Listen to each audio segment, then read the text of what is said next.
Hello friends, welcome to unique pedagogy. आज हम लोग बात करेंगे समास के बारे में, जो कि बोर्ड पॉइंट ऑफ व्यू से बहुत ही इम्पोर्टेंट टॉपिक है और हर साल इससे कुछ न कुछ क्वेश्चंस पूछे जाते हैं। तो चलिए स्टार्ट करते हैं। सबसे पहले हम लोग समास की परिभाषा देखते हैं कि समास की परिभाषा क्या होती है। तो दो या दो से अधिक शब्दों के परस्पर मेल से बने नए शब्द को समास कहते हैं। जब हम दो शब्दों को जोड़ते हैं आपस में, उसके बाद जो नया शब्द बनता है और उसका कोई सार्थक अर्थ होता है, तब हम समास कहते हैं। समास के कुल 6 भेद होते हैं।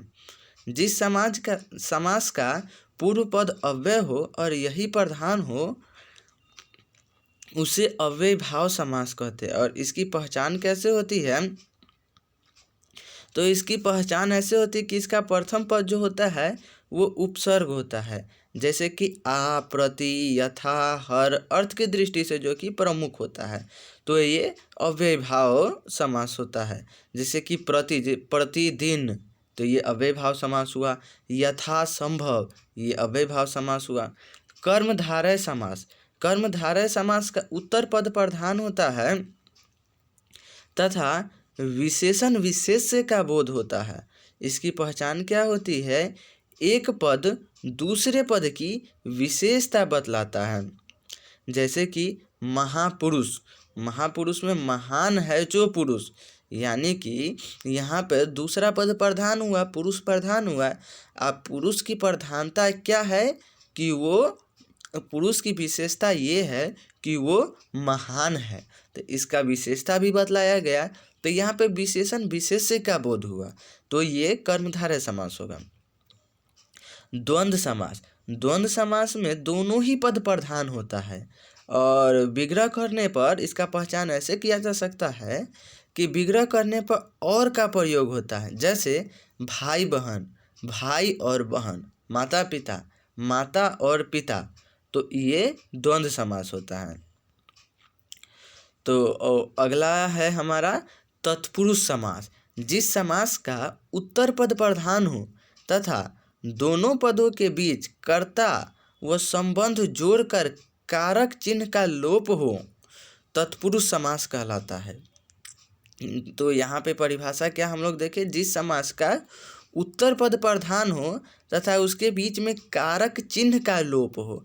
कारक जो कि हम लोग पढ़े थे, कर्ता ने कर्म को करण से, द्वारा संप्रदान को के लिए, आपादान से, संबंध काके किरारे डी, अधिकरण में पे पर, तो उसी का लोप हो। उसके बाद है हमारा इसका कुछ एग्जाम्पल देख लेते हैं। जैसे विद्यालय, विद्या के लिए आलय, तो के लिए संप्रदान कारक है, तो संप्रदान तत्पुरुष हुआ। गुरु दक्षिणा, गुरु के लिए दक्षिणा, ये भी संप्रदान तत्पुरुष हो गया। प्रेम सागर, प्रेम का सागर, संबंध तत्पुरुष हो गया। तो ये तत्पुरुष समास के कुछ उदाहरण हो गए। बहुव्रीहि समास, बहुव्रीहि समास का दोनों पद प्रधान नहीं होता है किंतु अन्य पद प्रधान होता है। इसका पहचान क्या है? तीसरे पद की कल्पना करनी पड़ती है अथवा अनुमान लगाना पड़ता है। बहुव्रीहि समास का ऐसे हम लोग कहेंगे कि जिसमें दोनों में से कोई पद प्रधान नहीं हो, इसका कोई तीसरा ही अर्थ निकलता है, तब हम इसको बहुव्रीहि समास कहते हैं। जैसे लंबोदर, लंबा है उदर जिसका, अर्थात भगवान गणेश। तो यहाँ पर हम ना लंबा का बात किए हैं न उदर का बात किए, यहाँ पे हम बात किसकी कर रहे थे? तो भगवान गणेश की। तो ये बहुव्रीहि समास हो जिसमें कोनो पद प्रधान नहीं हो, कोई तीसरा अर्थ निकले, तब हम उसको बहुव्रीहि समास कहते हैं। द्विगु समास अब देखते हैं। द्विगु समास का पहला पद संख्यावाची होता है, तब इसको हम द्विगु समास कहते हैं। जैसे दो, दू, त्रि, चतुर, पंच, जैसे कि इसका कुछ उदाहरण देखते हैं। दशानन, 10 है आनंद जिसके, तो दशानन जो है हमारे पास, अगर दशानन कहीं पे क्वेश्चन पूछा रहे तो दशानन बहुव्रीहि समास भी हो सकता है और द्विगु समास भी हो सकता है। आप पूछेंगे कैसे? तो दशानन द्विगु समास ऐसे हो सकता है क्योंकि दशानन, 10 है आनंद जिसके, तो 10 आ गया तो संख्यावाची हो गया, तो ये द्विगु समास हो सकता है। और 10 है आनन जिसके अर्थात रावण, तो बहुब्रीहि समास भी हो गया, क्योंकि यहाँ पे न 10 का बात किए हैं न आनन का बात किए हैं, इसका हम रावण के बारे में बात किए हैं, तो ये बहुब्रीहि समास भी होगा। लेकिन हम सबसे पहला प्रायोरिटी इसमें जो है द्विगु समास को देंगे, क्योंकि इसमें संख्यावाची आ रहा है। ठीक है, तो इस चीज़ का यहाँ पे कुछ कन्फ्यूजन हो सकता है, तो इस चीज़ का आप लोग जो है ध्यान रखेंगे कि द्विगु समास त्रिभुज, 3 भुजाओं का समाहार, तो ये जो है पूरा द्विगु समास है। ठीक है, तो ऐसे आप लोग याद रखेंगे। उसके बाद चलिए कुछ उदाहरण देखते हैं। हवन सामग्री, हवन के लिए सामग्री, के लिए संप्रदान को के लिए, तो ये जो है ये गलत लिखा गया है, संप्रदान तत्पुरुष होगा। ठीक है, उसके बाद बहुत सारा इसी प्रकार से तत्पुरुष का भी उदाहरण यहाँ पे दिया गया है। चलिए कर्मधारय का कुछ उदाहरण देखते हैं। नील कमल, नीला है जो कमल, कर्मधारय, कमल की विशेषता क्या है कि वो नीला है, तो यहाँ पे विशेषण विशेष्य वाला बात आ गया, तो ये नील कमल जो है कर्मधारय समास। पीताम्बर, पीला है जो अंबर, पीताम्बर, तो ये कर्मधारय समास हो गया। पीला है जो अंबर, अंबर की विशेषता क्या है, पीला। लेकिन यहाँ पे इस चीज़ का ध्यान दीजिएगा कि पीताम्बर जो है कर्मधारय के साथ साथ यहाँ पे बहुब्रीहि समास भी हो सकता है, क्योंकि पीताम्बर, पीला है अंबर जिसका अर्थात भगवान विष्णु, तो ये जो है बहुब्रीहि समास भी हो सकता है। तो इस पे ध्यान रखेंगे कि अगर पीताम्बर दिया रहे और हमें कर्मधारय और बहुब्रीहि दोनों रहे, ऐसे तो होना नहीं चाहिए, क्योंकि पीताम्बर है तो ये कर्मधारय भी हो सकता है, बहुब्रीहि भी हो सकता है। लेकिन इसीलिए जो ऑप्शन जो रहेगा हमारे पास वो कर्मधारय और बहुब्रीहि में से कोई एक ही होना चाहिए। ठीक है, तो चलिए आगे देखते हैं। रक्तांबर, रक्त के रंग का है जो अंबर, तो ये कर्मधारय समास है। अंबर की विशेषता ये है कि वो रक्त के रंग का आकार है, तो विशेषण विशेष्य का बोध हो गया, तो ये जो है कर्मधारय समास हो गया। चलिए अब कुछ बहुब्रीहि समास के देख लेते हैं। अष्टाध्यायी, अष्ट पुस्तक की है जो, तो बहुब्रीहि। गजानन, गज जैसा आनन है अर्थात गणेश, तो ये बहुब्रीहि समास हो गया। दशानन, 10 है आनन जिसके अर्थात रावण, बहुब्रीहि।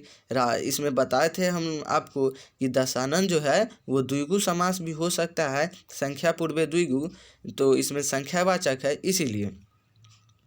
उसके बाद क्या है, चंद्रचूड़, चंद्र है चूड़ पर जिसके अर्थात शिव, तो ये बहुब्रीहि। यहाँ पर दोनों में से कोई पद पदहार नहीं होगा, इसका कोई तीसरा ही अर्थ निकल के आएगा, तब हम उसको जो है बहुब्रीहि समास कहेंगे।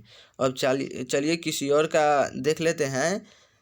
मार्ग भ्रष्ट, मार्ग से भ्रष्ट, ये अपादान तत्पुरुष है, क्योंकि इसमें जो है कारक चिन्ह का लोप हो गया, तो ये तत्पुरुष समास हो गया। उसके बाद कुछ और देखते हैं। भव सागर, भव रूपी सागर, कर्मधारय समास। सागर की विशेषता यहाँ पे बतलाता है कि वो भव रूपी है, तो विशेषण विशेष्य का बोध हो गया, तो ये जो है कर्मधारय समास हो गया।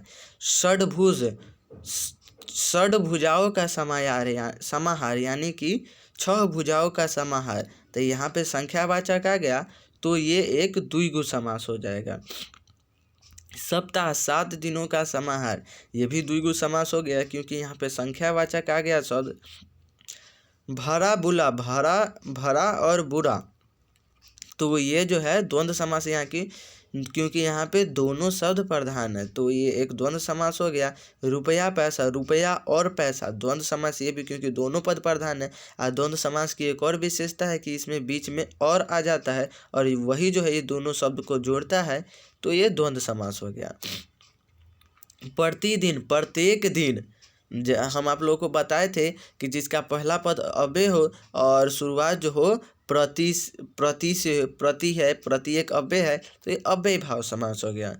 प्रत्येक, प्रति एक, ये भी अव्यय भाव समास हो गया, पहला पद अव्यय है।